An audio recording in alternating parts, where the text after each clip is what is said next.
Ouija boards, home intruders, sleep paralysis, all of which are terrifying events. In today's video, I will be telling a range of scary stories. A huge thank you to the writers, whose links are in the description, for allowing me to share them with you. Remember, you can send in your own story to rylhstories@gmail.com. Likes and comments are always appreciated. Subscribing if you're new is as well. Oh, and the first story is a story of my own, since I know you guys like it when I do that from time to time. Enjoy the video, and as always, I hope you all have a great night.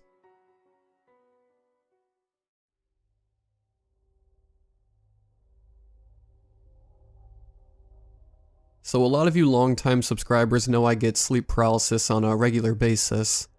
I thought I had told all of the interesting ones already, but I was recently reminded of a pretty terrifying event while talking with my little brother, and I knew I had to share it with you. This takes place about 7 or 8 years ago, making me roughly 15 or 16 at the time. It was an average night when I woke up, for lack of a better term, in sleep paralysis. It's not often I have visual hallucinations, but on this night, I did. Upon looking beside me, I saw a young girl, with black hair and pale skin, with a bluish tint. She appeared to have cut marks covering her face. This may sound terrifying, but with how much I get sleep paralysis, I wasn't bothered. I simply snapped myself out of it, went and got a midnight snack, and went back to bed. Yes, I am that used to sleep paralysis. No big deal, right? Well, there is more to the story. The very next night, my friends came over wanting to hang out. Before I continue, I'd like to add, I didn't tell any of them about the previous night's events. There were roughly 5 of us, when my friend says he has a Ouija board and wants to play it. Me being the weirdo I am, said sure. So he went out to his car and grabbed it. We cleared out some space on my floor and couldn't quite clear out enough space for all 5 of us to be on it at once. I decided to sit the first round out. They went through the usual 4 circles and began asking questions. Starting off with, is anyone here with us? The planchette smoothly moved to yes. Of course, I'm thinking to myself, I bet one of them is messing with the rest. They then ask, how old are you?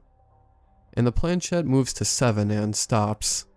Then they ask, are you dead? To which it moves again to yes. One of my friends then simply asks how. The planchette moves its way to C, then U, then T. Cut. Remembering the previous night, I was shocked. I didn't say anything immediately, thinking everyone would call BS. I'm not sure why I thought that, because my friends are thrilled by these types of things, and would have believed me without question. Before they could ask another question, the planchette moved to goodbye. We spent the rest of the night not getting any responses. Before everyone went home, I told them about my episode of sleep paralysis.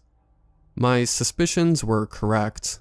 They were actually mad I didn't tell them right away, and thought it was cool or whatever.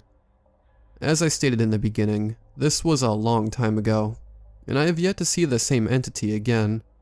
Nothing ever came of it, making it a one-off event that proves only more my belief in the supernatural.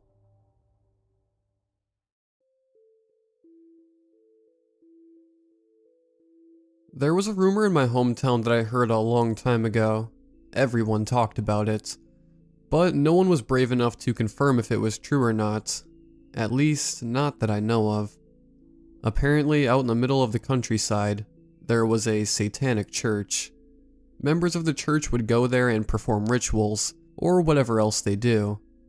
I tend to disregard rumors like that, since there was no proof to back it up. There were never any stories about it, just more rumors about the rumors, and so on. This rumor, however, was intriguing.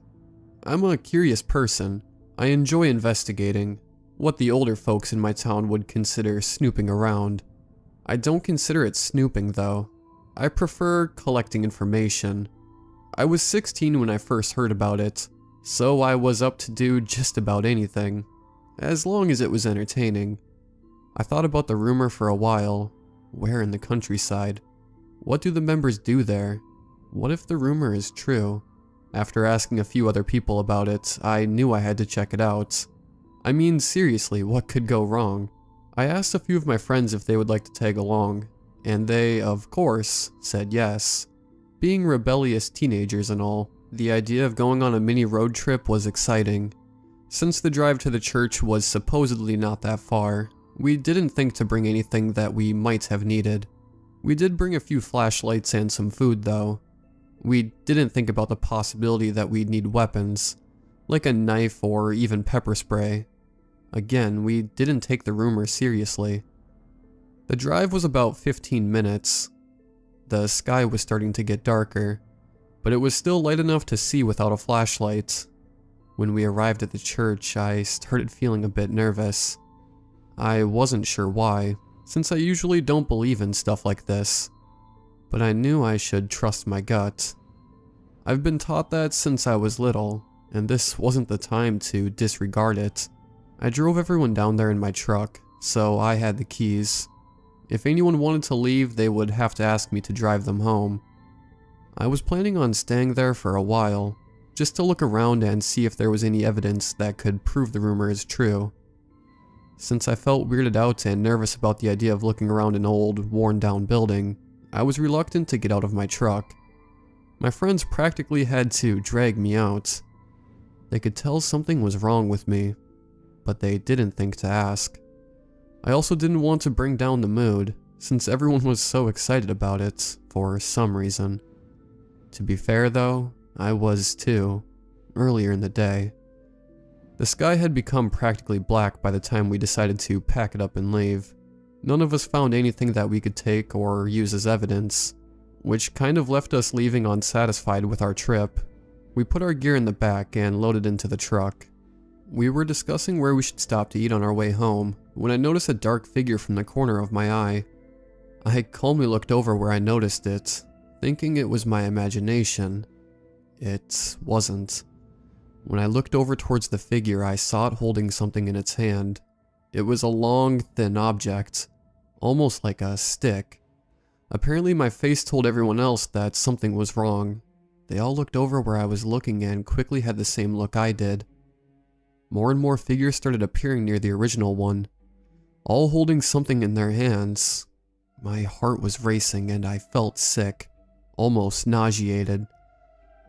Luckily, I had already started the truck, so it didn't take long to get away from the building. I thought we were alright since there were no vehicles there besides mine. We weren't. I heard one of my friends squeal, almost as if it came from her vocal cords and not her voice. The noise sent shivers down my spine. Something else was wrong. I looked in my rearview mirror. They were running after us. Of course, they were only on their legs, so they couldn't catch up to us unless we stopped. I started picking up speed, trying to watch both the road and my rearview mirror. The next thing I heard was glass shattering and a collection of screams. I looked behind me and saw that the back glass of the truck was no longer there. I noticed a rock sitting on the floor under the seats. After about 2 more minutes of torture and panic, we lost them. The remaining 13 minutes were hell. We went through all of that, and with no evidence to prove it. I regretted not bringing a camera at that point. Actually, I regretted going down there at all. I told as many people as I could about what we saw and experienced, but no one believed us. I kind of knew that they wouldn't beforehand. We were only teenagers with excited imaginations and crazy stories. Why would they believe us? The only responses I got to my story were either telling me that it was a lie, or that we were stupid to go out there and check it out in the first place. I've started to get aggravated at everyone accusing me of being a liar. If I need evidence to prove what I saw was true, then I'll get it. I'll just be sure to bring my camera next time.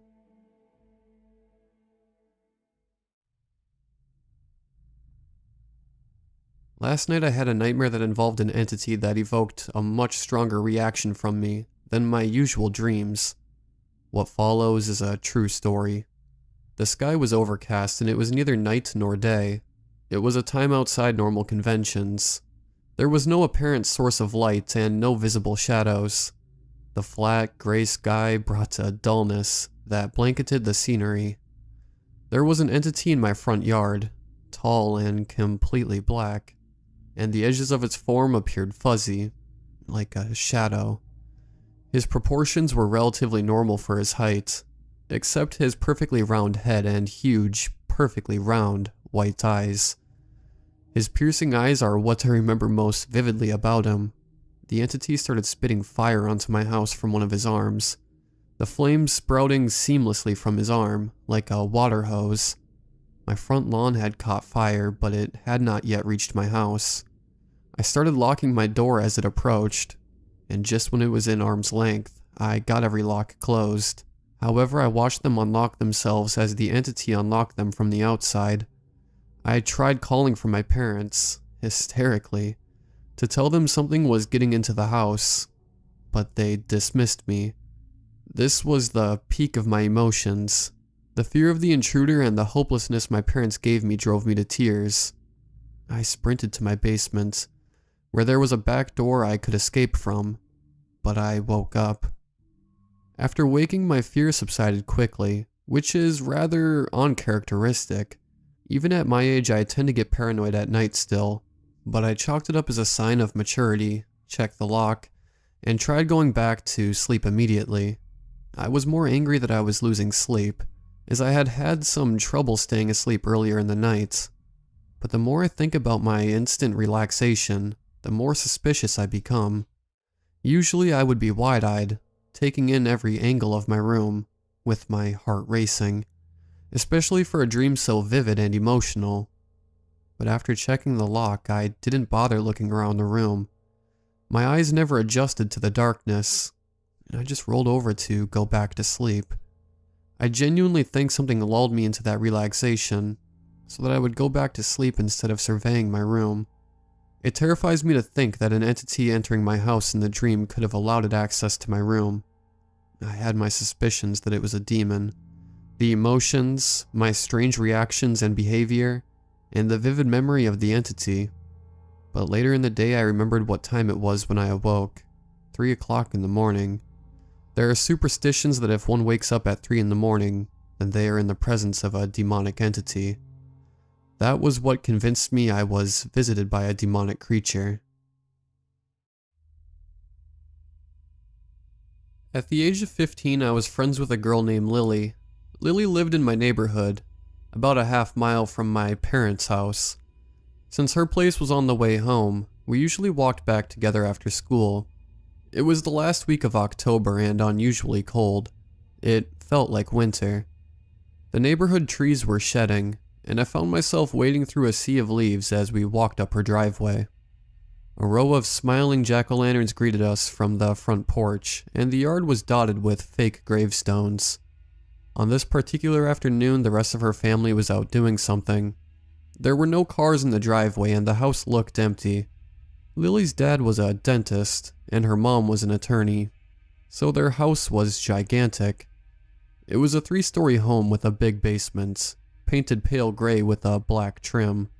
The roof was tall and steep, and the windows had old-fashioned wood shutters. It must have been built 100 years ago, and it clearly had character. The place was kept in good shape, but still undeniably old.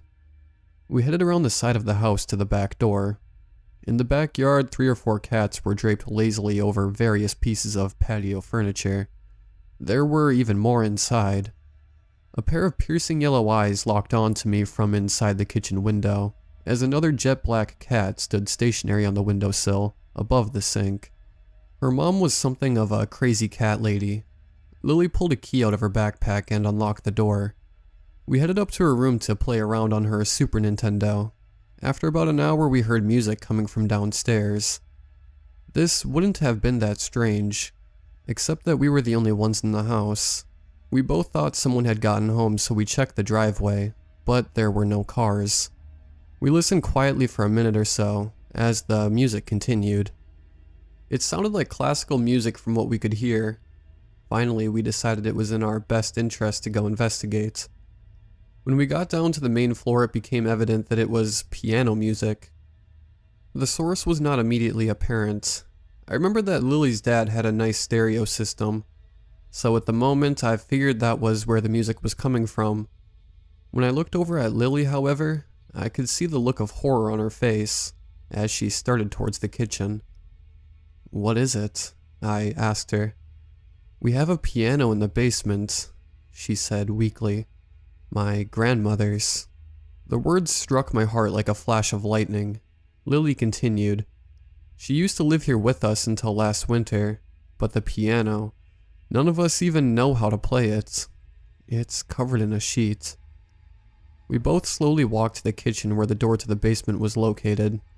The old wooden door, painted a dull beige, was ajar. We stared down the steps, which extended into the blackness of the basement. Exquisite piano music poured loudly from the darkness. There was no doubt about it. Someone was in the basement playing the piano. I could hear the resonance of the sustain in the wood, the foot pedals thumping between measures, the gentle clack of the keys. Whoever it was, they were playing beautifully. We both stood at the door for what seemed like an eternity, listening to the sad piano music droning up from the basement. We nervously whispered back and forth what to do next. Neither of us really wanted to go and see who was down there playing. After what seemed like hours had passed, I finally gathered the courage to shout down the stairs. The only thing that jumped into my head was, who's down there? The music stopped abruptly. Lily and I stood there in the kitchen, not breathing, staring at each other's faces. The silence echoed in my ears. Lily took a timid step forward and flicked on the light switch located near the top of the steps. After a couple metallic clicking noises and a buzz, the lights flickered on just out of view at the bottom of the steps. We went down into the basement together, and as you might imagine, the room was empty, save for a gaunt wooden piano covered in a white sheet. We investigated the room together. Lily checked one side of the room near the piano. There was a rusted washer and dryer combo off to the side, and next to that a deep ceramic sink with a long crack in the basin. No evidence of anyone or anything nearby. I checked the back end of the basement, where there was a stack of old-time magazines bound tightly in a twine. Then I noticed the basement door that led to the backyard. The door was slightly open, just enough for me to see through the gap to the outside. I opened it up to the concrete stairway with an iron banister. Just then a gust of wind picked up a torrent of leaves, sending them skidding down the alley nearby. Somewhere in the distance a dog barked wildly. There was nobody there.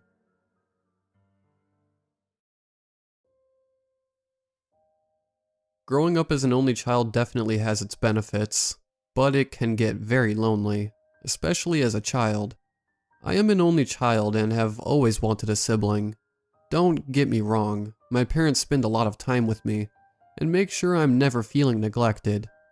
However, if I'm going to be honest, it really isn't the same. I was born in a very small town. The population was only about 40 and was mostly filled with much older people. When I was 5, we decided to move away. We found a house in a lovely town that seemed to be more busy. My parents love meeting new people. I can't say I feel the same. We found an older house that was pretty cheap. Not knowing any of the history, we thought it was a great buy. We bought the house and moved in as soon as we could. The house gave me a very weird vibe. The house looked like nobody had set foot in it for 10 years. The paint was peeling off the walls and the floorboards were really loud and creaky. The one thing that weirded us out the most was the closed off area in the backyard. We figured it was closed off for a reason and didn't bother to investigate. 6 months later, we adapted to the house.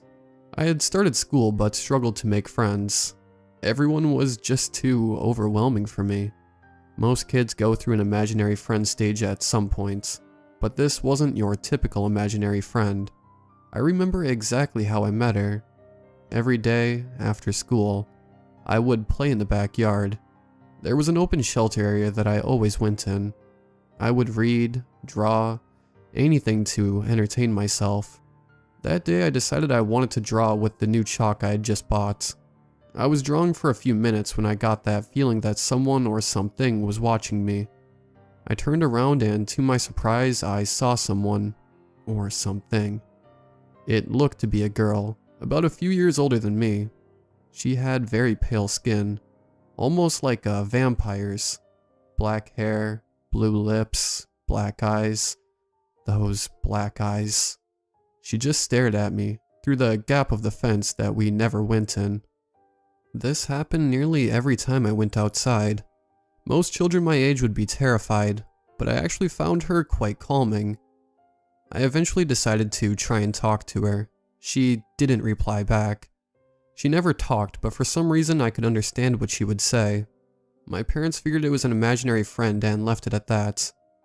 4 years had passed and I still was talking to the girl. My parents started trying to convince me to hang out with friends after school, instead of sitting by myself every afternoon. But I didn't want to. I liked being with her. My parents had booked me into 3 different counselors. None of them helped. My parents decided to move. They wanted me to become more social. You know, it's not healthy to be doing this every day, my mom would often say. But for some reason, I never said goodbye to the girl on the fence. Our last 2 weeks at that house, I didn't talk to her anymore. She would watch me still. I started having nightmares about her and seeing her in my mirror. I'm currently 15. Recently, my parents and I were talking about old memories from when I was younger. Do you remember ever having an imaginary friend? My dad asked as we were eating breakfast. No, not that I can remember, I answered. My mom and dad looked at each other. I remember you always used to play with a girl. You used to have nightmares about her too, my mom said. Apparently she had black eyes. I paused, trying to remember. It finally came to me. That night I couldn't sleep. All I could think about was that girl. I decided for some reason to search up that house, see if I could find anything interesting about her. I scrolled and scrolled, until I came across the first owners of the house. The first owners had a daughter the age of 8. I scrolled and scrolled. Nothing. Wait, I scrolled back up. My heart sunk into my chest. I didn't know what to feel at this moment. This is what I read. The 2 owners had a daughter. However, she tragically passed away as she fell into the fireplace and was burnt alive. The parents buried her in the backyard and built a fence around it, to pay respects to Annie. Please do not go into that area. I clicked on her name. It came up with a bunch of information on her. Photos, videos, drawings she had done. She looked exactly like the girl I had seen for 4 years. Black hair, pale skin. It all made sense. On the website there was a section where you could write about Annie. I was shocked to read that a lot of people that lived in the house had children that claimed to see a girl that matched that description perfectly. I'm just glad that I wasn't the only person to see her.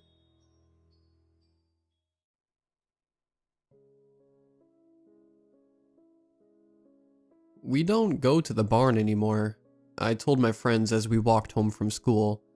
Something happened and I don't know how to explain it. We just don't go. Why not? What happened? We always go to the barn. My friends and I would go to my grandpa's abandoned barn and have fires out back and practically made the barn our clubhouse. It was actually really cool. My friends and I actually put some solid work into it and got the power going there. We had a cool rope ladder and a small TV hooked up. We were even working on making a zip line that ran from the loft to the lake. Our summers up at the barn were awesome.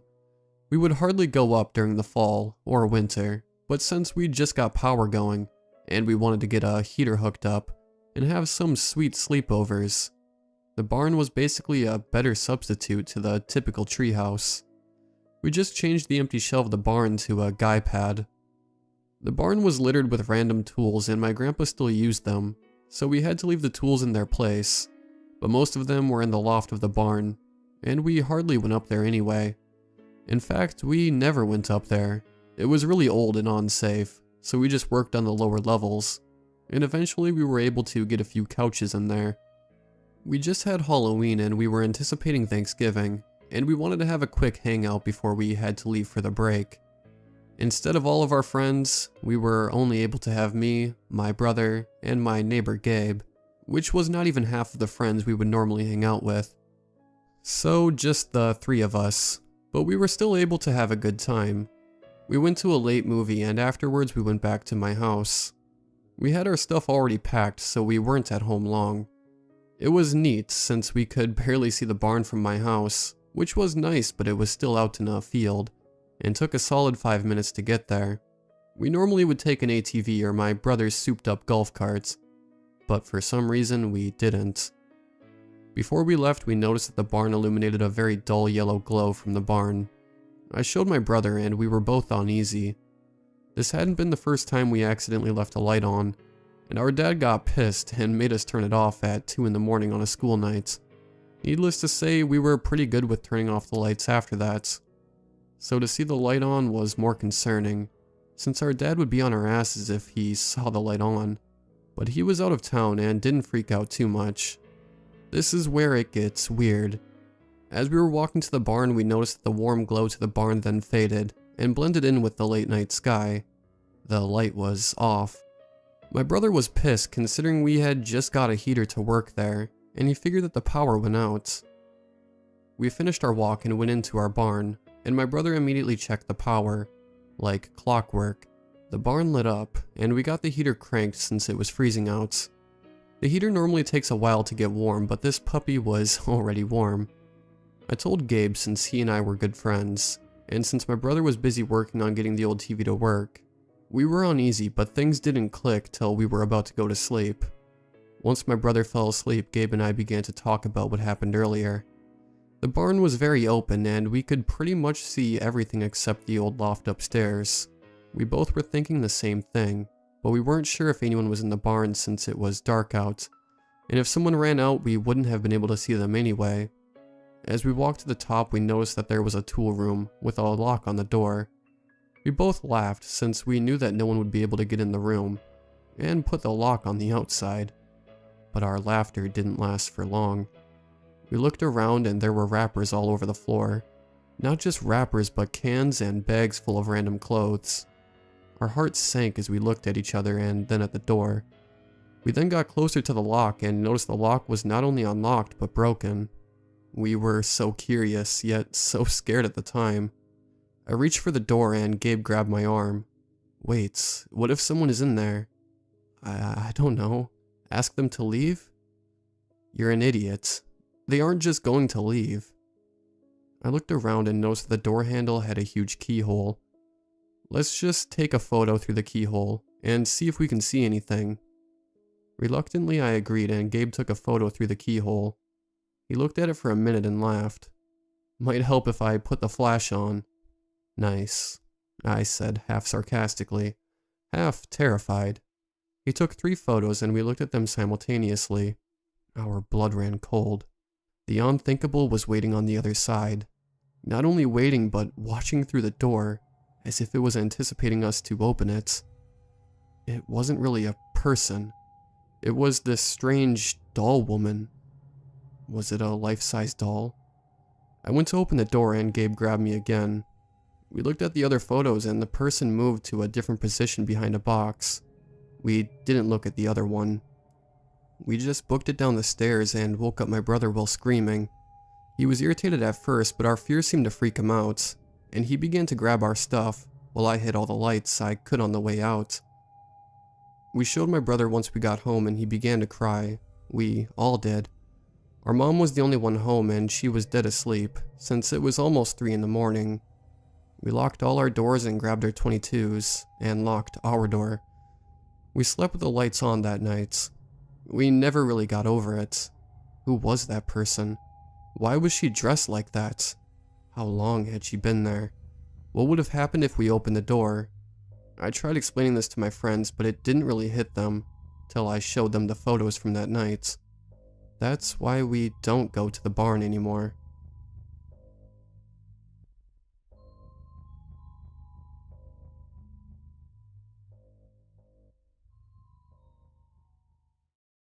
Hey everybody, how's it going? I hope you enjoyed the video.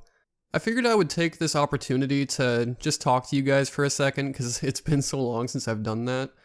I don't have much to talk about. I figured I'd just like bounce some ideas back and forth with you guys. First, just thank you guys so much for all the support. I don't want to drone on and on and on about it, but to think that we were demonetized for 4 months, I mean, this channel took a hit. Like, I deleted everything for what turned out to be no reason, and for those 4 months, I just thought, like, that was it. That was the end of Slumber Reads. YouTube didn't want me on the platform anymore, and that was just going to be that. And I'm so glad that I'm back, and we're having fun, we're telling some scary stories. It feels like old times. Like, I feel so motivated. I'm probably more motivated right now than I've ever been. And I'm really excited about that. The support you guys give me is definitely a huge playing factor in, you know, making it through that 4 months and continuing what I'm doing now. So from the bottom of my heart, thank you guys. I really mean it. You guys have helped me through a lot. I think we're getting a little bit too sentimental. All right, some ideas. I want to start bringing on some smaller narrators for collabs. And I know this channel has never been known for its collabs. Like, I don't even really feature on other people's channels, but I kind of feel like this sense of wanting to be more involved. So I'm curious to know, if I was to start bringing on some newer narrators and giving them a feature on the channel, would you guys like that? You know, it'd be a chance for you guys to find out some undiscovered talent.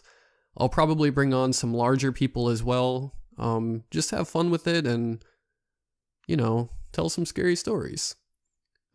Definitely let me know. And I also want to start writing more fictional stories for the channel as well. A lot of you newer people might not know this. A lot of you older subscribers definitely will. When this channel was smaller, a lot of the creepypastas and fictional stories on this channel were written by me. Like, I spent a lot of time writing stories, and I just haven't been doing that as much lately, so I want to start doing that a lot more too. I'm not really asking for advice on that. I just figured I'd say it in a video so that I'll actually do it. So I just hope you guys looking forward to that, because it's definitely going to happen. Yeah, we recently hit 33,000 subs, and that's a third of 100K. What the hell?